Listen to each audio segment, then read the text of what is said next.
Hello friends, Sanjia cooking চ্যানেলে আপনাদের সকলকে স্বাগত। আজকে আমি আপনাদের সঙ্গে শেয়ার করব একেবারে মুচমুচে মজাদার ক্রিপসি এবং বিকেলে কিছু স্ন্যাক্স খেতে ইচ্ছা করলে ঝটপট এই রেসিপিটা আপনারা তৈরি করে নিতে পারেন। বিকেলে চায়ের আড্ডায় এই রেসিপিটা থাকলে জাস্ট জমে যাবে। তো দেরি না করে আজকের এই রেসিপিটা শুরু করা যাক। প্রথমে দুটো আলু ভালোভাবে ছিলে ফ্রেঞ্চ ফ্রাইয়ের মতো করে আমি আলুগুলোকে কেটে নিয়েছি, দেখতে পাচ্ছেন। এবার আলুগুলোকে ভালোভাবে জল দিয়ে 2 থেকে 3 বার ভালোভাবে আমি ধুয়ে পরিষ্কার করে নেব। ভালোভাবে পরিষ্কার করে ধুয়ে নেওয়ার পর আমি আলুগুলোকে একটা ছাঁকুনির সাহায্যে ছেঁকে নেব।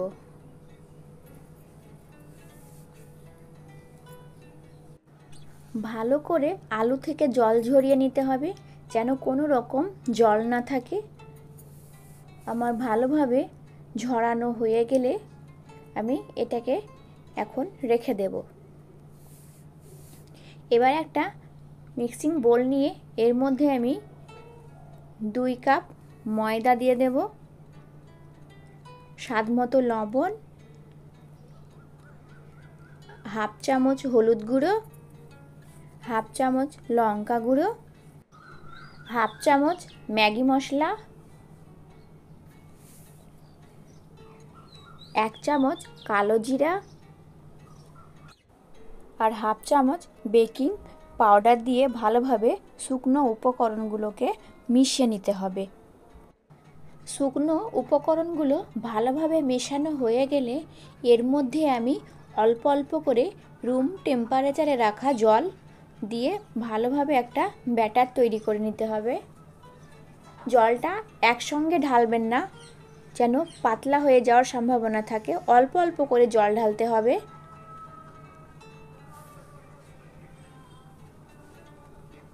এর থিকনেসটা খুব বেশি পাতলা এবং খুব বেশি ঘন হবে না, মিডিয়াম রাখতে হবে।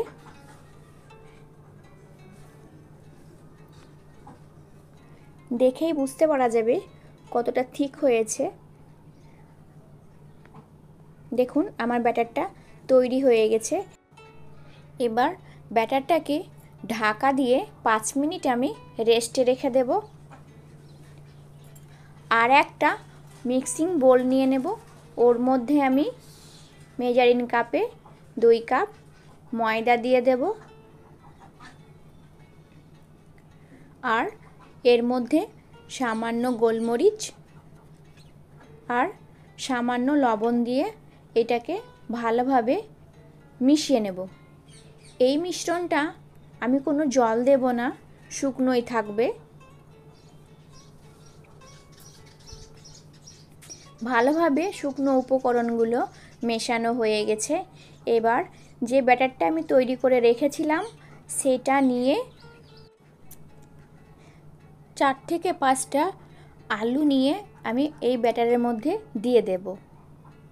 এবার ব্যাটারের মধ্যে আলুগুলোকে ভালোভাবে মিশিয়ে নেব। আমার মেশানো হয়ে গেলে এক একটা আলু আমি শুকনো আটার মধ্যে দিয়ে দেব। আমি একসঙ্গে 4টে করে নেব।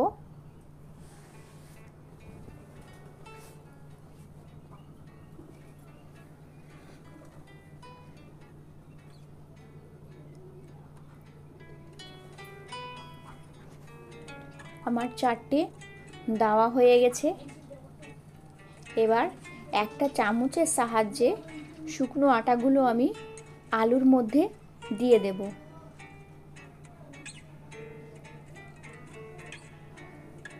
আমার দেওয়া হয়ে গেছে।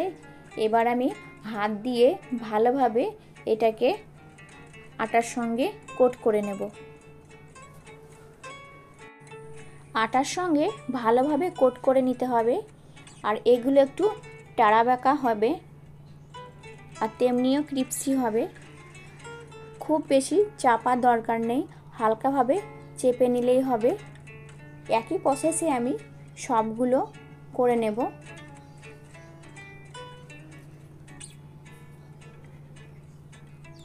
একসঙ্গে আমি 4 থেকে 5টা করে নিয়েছি। বিকেলে চা বসিয়ে দিয়েই এই রেসিপিটা আপনারা গরম গরম পরিবেশন করতে পারেন। আমার করা হয়ে গেছে। এবার গ্যাসের মধ্যে প্যান বসিয়ে দিয়ে তেলটা আমি আগে থেকে হিট করে রেখেছিলাম। এবার একটা একটা করে আলু আমি তেলের মধ্যে ছেড়ে দেব।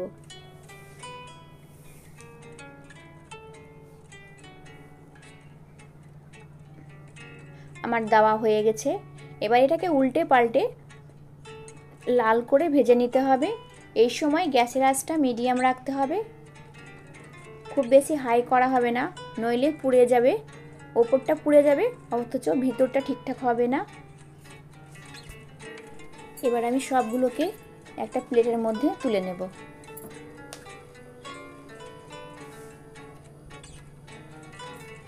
আমার তোলা হয়ে গেছে। একইভাবে আমি সমস্তগুলো করে নিয়েছি। দেখুন কতটা ক্রিস্পি হয়েছে, দেখেই বুঝতে পারা যাবে কতটা ক্রাঞ্চি হয়েছে।